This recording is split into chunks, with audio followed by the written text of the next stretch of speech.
If you're like most leaders I know, you're constantly looking for books to read. And one trap I've seen is that you can get into this analysis paralysis of what are the best books to read, and you're constantly thinking about it, but not actually ever reading or really even applying any of the things you're reading. So I want to maybe make it easier for everybody who's looking for some great books on leadership that maybe you haven't heard of and that would be great reads for the end of 2024 or going into 2025. So let's just dive right in. The first book I wanted to recommend is this book called High Output Management by Andrew Grove. Andrew Grove was the CEO and founder of Intel, I believe. Maybe not the founder, but definitely a CEO. And it's an older book from the 80s, and it really does, I think about the science of leadership. And he really tries to break it down with more of an engineering mindset on how he thought about leading. I will say some of it's a little bit dated. Not everything I agree with. There's some stuff on matrix management that isn't the best in my opinion. But seeing how this leader really thought about breaking down leadership into its systematic parts and principles and kind of scaling it up, I thought was super valuable to kind of go through that process with him.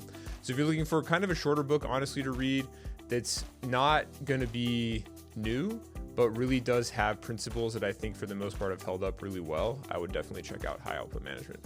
Next one I want to recommend is a little bit newer, No Rules Rules by Reed Hastings. I'm a general fan of how Netflix thinks about their culture. I think some of it they take a little bit too extreme, and maybe some of it doesn't even really exist in the way that they talk about it. But Reed Hastings is also someone you can tell has thought intentionally about the culture he wanted to have at Netflix, and whether you agree with it or not, I think it's interesting to think about the reasoning behind some of the things that he did, what he believes the outputs were. And I don't necessarily think any company should just take what Netflix does and do exactly what they're doing. But I think thinking through some of his principles, like the keeper test, when you're thinking about who should be on your team or who you might need to let go, and some of the things he talks about with giving people empowerment and autonomy, I think are really powerful. And whether or not you adapt them directly, I think can be really helpful to be principles in your mind. Next is one that maybe not a lot of people have thought of as a leadership book, but Decisive by the Heath brothers. I've found really a book that I think about a lot. It's, as the title says, how to be more decisive, and looks through some of the research and their findings on really how to make better decisions. They have a whole process you can go through. It's called RAP, and there's some other things that they talk about. And I won't spoil it too much, but it essentially helps me a lot when I'm thinking about decisions I need to make, things I need to do to help the team move forward, and how to do that not too fast, but also not too slow, and have some confidence in a process that can make sure we're considering the right amount of options, that we're kind of testing our assumptions, that we're preparing to be wrong. And so I've found as a leader, often you're having to make these decisions or help your teams come to good decisions, and having a process or some amount of a framework can be really valuable there. Next one is not one I hear about as often, but I found is really helpful. The Art of Action by Stephen Bungay is actually really good at breaking down a lot of principles on how to lead teams with context and empowerment. He doesn't necessarily call it empowerment, but how as a leader you can really lead a team that's scaling with more context and empowering them to make the decisions and find the solutions, as opposed to micromanaging, which really doesn't scale super well and honestly doesn't allow the best decisions to be made by the people with the most information. So I really liked his book. It does use a lot of war references because that's more of his background and passion.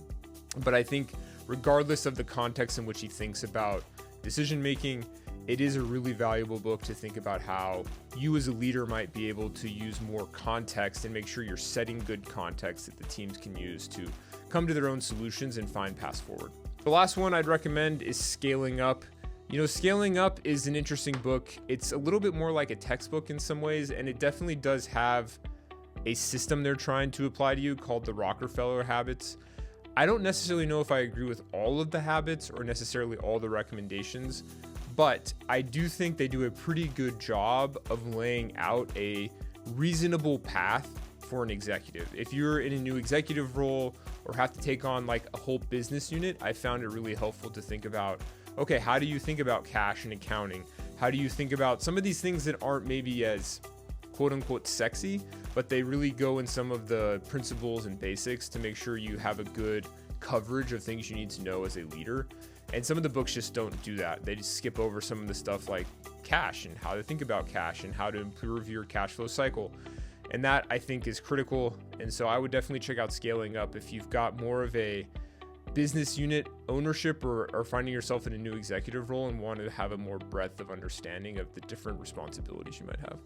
So that's a pretty quick 5 books that I've really enjoyed reading. Some a little bit older, some a little bit newer, but I do think if you can pick up these books, check them out. You don't necessarily have to read them all the way through, maybe pick up the principles you like and move on. And I also would say that you don't have to agree with everything. Just because a book has some good things doesn't mean all the things are good or necessarily useful for you. So take the pieces that are good and move on, adapt them, evolve them. So I hope this was helpful.